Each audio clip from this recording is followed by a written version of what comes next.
خدیجہ رفیع ہے. میں care school system کی طالب علم ہوں. معزز صدر محفل السلام علیکم. میری آج کی تقریر کا موضوع ہے ہم زندہ قوم ہیں.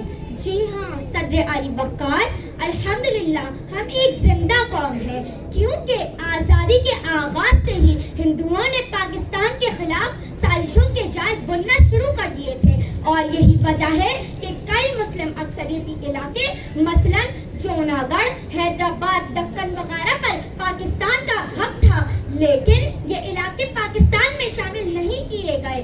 جی ہاں صدر گرامی، ماشاء اللہ ہم زندہ قوم ہیں، کیونکہ مقبوضہ کشمیر بھی پاکستان کا حصہ تھا، لیکن بھارت نے اپنی جارحیت کے ذریعے مسلمانوں کے اس اکثریتی علاقے پر غصبانہ قبضہ کر رکھا ہے، اور وہاں ہر رات و دن ظلم و بربریت کے پہاڑ ڈھائے جاتے ہیں. محترم صدر ذی وقار، سچ شکر کہ ہم زندہ قوم ہیں کہ آزادی کے صرف 25 سال بعد ہی ایک عالمی سازش کے تحت پاکستان کا ایک اہم بازو یعنی مشرقی پاکستان کو ہم سے جدا کر دیا، بلکہ چھین لیا گیا. پھر بھی ہم زندہ قوم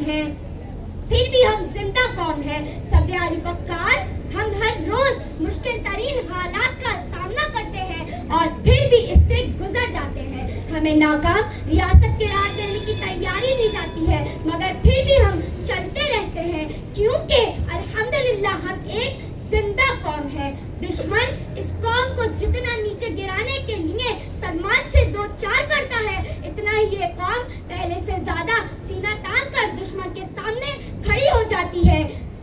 آج ہم سب مل کر یہ عہد کریں کہ ہم اتحاد و اتفاق اور اخوت و محبت کے ساتھ انشاءاللہ ایک زندہ قوم بن کر دکھائیں گے.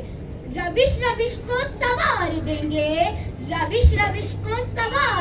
گے، کلی کلی کو نکھار دیں گے. اگر یہ مٹی طلب کرے گی تو خون دل بار بار دیں گے. شکریہ. بسم اللہ الرحمن الرحیم. میرا نام ہے عریشہ فاطمہ اور میں